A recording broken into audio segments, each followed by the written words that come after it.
What's going on everyone, my name is Aaron aka The Anxious Investor, and today's video is going to help you understand all of the pros and cons of the shared ownership scheme. Now recently, if you've been following me on Instagram, where, well, it's growing pretty quickly if I'm being completely honest, more so than my YouTube, which I'm definitely grateful for, but I'm also kind of bummed as well because I like YouTube that little bit more. I did a video about shared ownership and it not being the greatest thing to invest in, and I got a lot of people sharing my sentiments, and then I had a lot of the shared ownership brigade telling me how wonderful of an investment it was and telling me I was speaking complete nonsense. So what I thought I'd do is I'll break down the pros and the cons of the scheme in this video for you all, so you can go out there and make your own informed decision. But just before I begin that, I think it's important to address why people thought it was a good thing.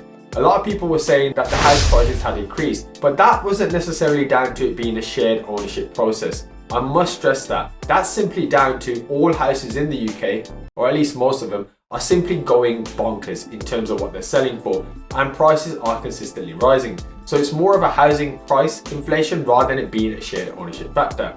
So I just thought I'd mention that. And as always people, the timestamps will be running along the bottom with the chapters. And one final thing is, please don't be shy. Like, seriously, don't be shy to smash the hell out of that like button, and consider subscribing if you're new to this channel or find any of it useful. So let's begin.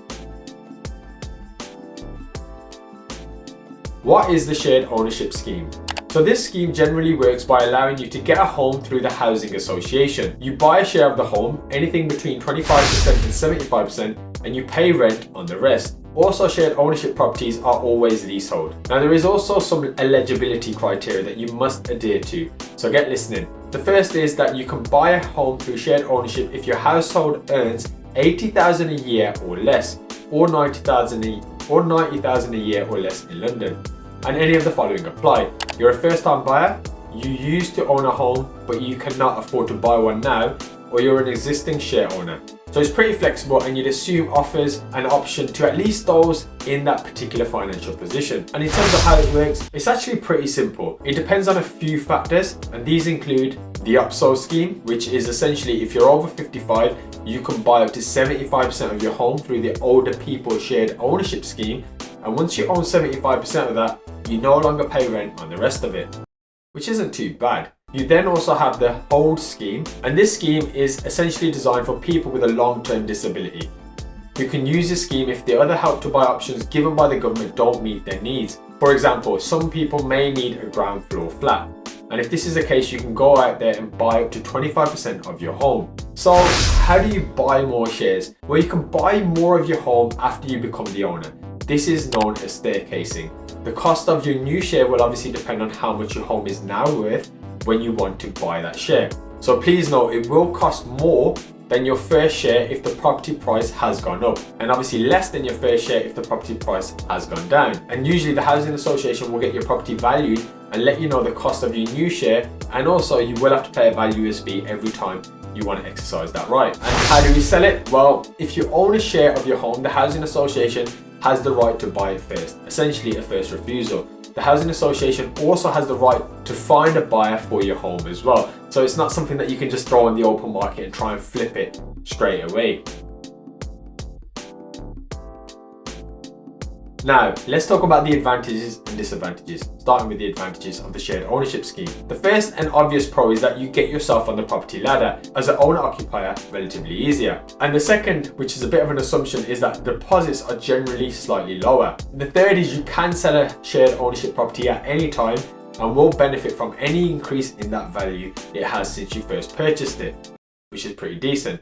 The fourth is you can buy additional shares as time goes on to essentially save more on your monthly payments. And the fifth is you have the flexibility in regards to changing the property when compared with renting. Yes, you need to seek permission for any extensions, etc., but you are usually free to decorate, carpet or paint how you wish, but do check with the freeholder first.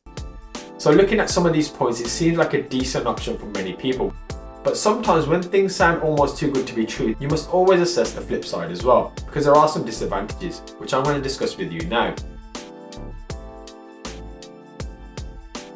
The first disadvantage is you have to buy where they are available, as you can't just do a shared ownership on any house that you're after. So unless the location is in proximity of where you are happy to live or where you was looking, this could be seen as a huge disadvantage.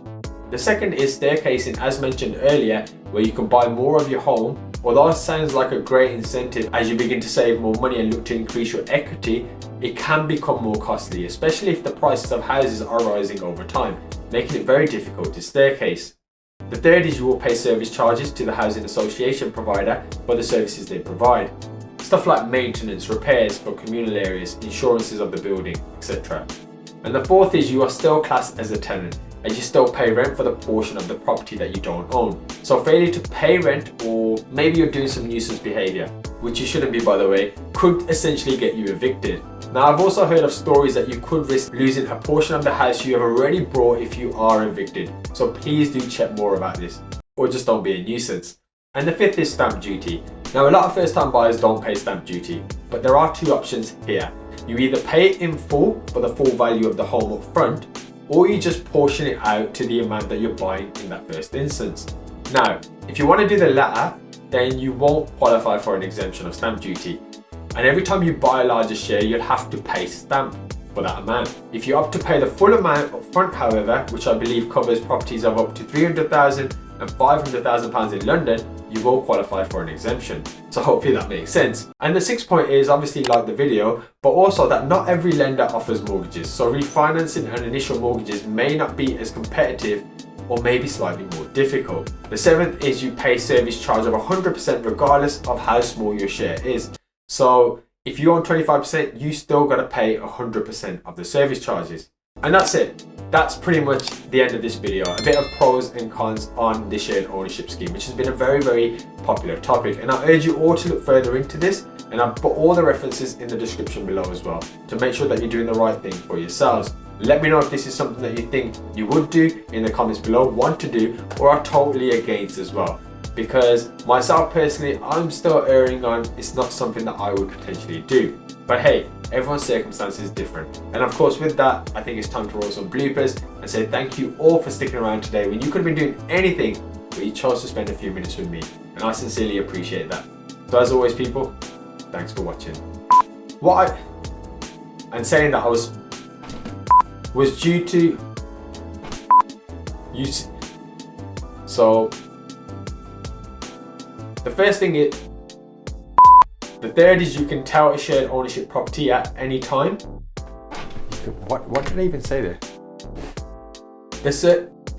And the second is, and it's a bit of an assumption, is that deposits are generally beat.